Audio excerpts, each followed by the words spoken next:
Ang San Antonio nasa rodeo trip dahil sa schedule nila, mix ng home court at road games. Next 2 games nila back-to-back sa mag-best friend na team, ang Lakers at Golden State. Road games yun. Tapos susundan sa magpinsa na Sacramento at Phoenix Suns. Home court naman yun ng Spurs. Tapos doon, 5 sunod na road games naman para sa Spurs. Sila yung number 2 team ng West at number 3 sa buong NBA behind Thunder at Pistons. Mukhang maraming makaka-jackpot sa Vegas dahil sa over and under ng San Antonio na merong 44.5. Nasa almost 8 wins na lang ang San Antonio at makaka-over 44 wins na sila kung sakali. At marami ng jackpot doon at kakabig. Ang layo nila sa number 7 ay nasa 5 and 6 record. Nasa 11 games. Nasa 14 wins away na lang din para malak ang playoff spot na nasa 50 wins. Yun kasi yung malaki ang chance na makapasok agad ng top 6. Si Victor Wembanyama nag-a-average ngayon ng 24 points, 11 rebounds, 2 assists at 2.7 blocks per game. Nasa 50 and 36% pa siya. Since January 6, hindi pa nakakamintis ulit ng laro si Wembanyama puwera usog. At nasa 14 games na ang namimintis ni Wemby ngayong season puwera usog ulit. Merong pa siyang 3 games na buffer. Silently naglalaban sa Defensive Player of the Year si Wemby at si Holmgren. Mas frontrunner si Wembanyama kumpara kay Holmgren, kaso si Wemby, oras na makamintis siya ng 4 na games, mawawala ang kanyang eligibility. Posible na naman siyang matalo ni Holmgren pagdating sa championship at sa award. Merong average si Holmgren ngayong season na 17 points, 8 rebounds, 1 assist, 2 blocks, 56 and 35%. Yung buong lineup ng Thunder, walang player doon nakasama sa rotation ang lumagpas ng 110 sa defensive rating. Yung buong lineup ng Thunder pwedeng isama sa All-NBA defensive team. Si Holmgren nasa 103 per game sa defensive rating, kaya siya yung isa sa top player para sa Defensive Player of the Year award. Sa Spurs naman, meron din mga player na nasa below 110 ang defensive rating, pero si Wembanyama nasa 105.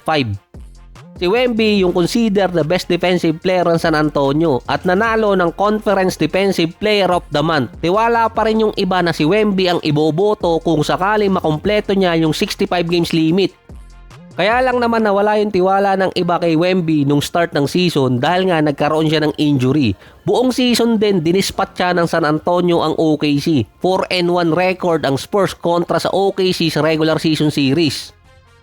May 3 spot pa na pwedeng magtapat si Wemby at si Holmgren bukod doon sa Defensive Player of the Year. Ang Thunder, posible maging number 1 ang West so far. Ang kaagaw ng Spurs sa number 2, Nuggets at Rockets. Kapag pumatak ang San Antonio ng number 2 at number 3, magtatapat lang ang Thunder at Spurs kung pareho silang aabot ng conference finals. Kung papataka naman ng San Antonio ay number 4 or number 5, pwede silang magtapat sa second round kung pareho silang makakalasot. Tapatan ulit na Wemby at Holmgren. Si Mark Cuban naman at ilang Dallas investor balak bilhin pabalik ang franchise ng Mavericks after sabihin ni Patrick Dumont at Adelson family ang may-ari ng Mavericks na looking forward silang mag-build kay Cooper Flagg bilang franchise player. Based din sa ibang mga insider, yung sinabi ni Dumont ay parang nakapag-isip si Mark Cuban. Nung nawala kasi si Mark Cuban or nawalan siya ng kontrol sa Dallas, biglang tinrade si Luka. Tapos after 1 year, tinrade naman si Anthony Davis na disappoint pa nga doon si Dirk sa ginawa ng Mavericks. Suspicious di umano ang ginawa ng Dallas. Kasabay yan ang kainitan na 2 expansion team, ang Seattle at Las Vegas, ang huling sinaing, ay posible nang pumasok sa NBA sa next 2 years. Meron kasi mga report na di umano ang Dallas nung nabili ng Adelson family balak talagang mag-relocate sa Las Vegas kasi bawal ang mga casino dito sa Dallas. Para magawa ng Adelson family na i-relocate ang franchise, kailangan nilang maging losing team. Hindi rin naman sikreto at kahit pa tinanggi ni Patrick Dumont na gusto kasi nilang maging legal yung casino sa Dallas, kaya nga nila binili yung Dallas Mavericks para maging tulay dun.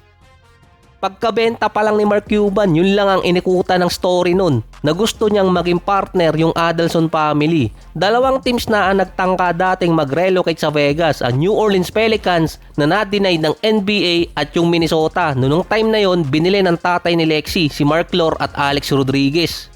Ang Adelson family kasi ang negosyo nila, casino, na gusto maging legal sa Dallas. At isa pa, pinigilan niya ng isang fan ni Luka dati. Parang sa council pa yon na wag payagan. Parang gusto pa nga niyang tumakbo bilang konsehal.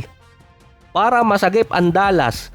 At si Cooper Plug gusto di umanong mabili pabalik ni Mark Cuban ang team kasama yung ibang investor. Hindi naman buong team ang kailangan nilang bilhin kundi majority shares. 72% ang nasa Adelson family. Si Mark Cuban 27%. Kailangan mabili ni Mark Cuban ng at least 36% para siya ang maging majority owner at siya ang magkaroon ng control.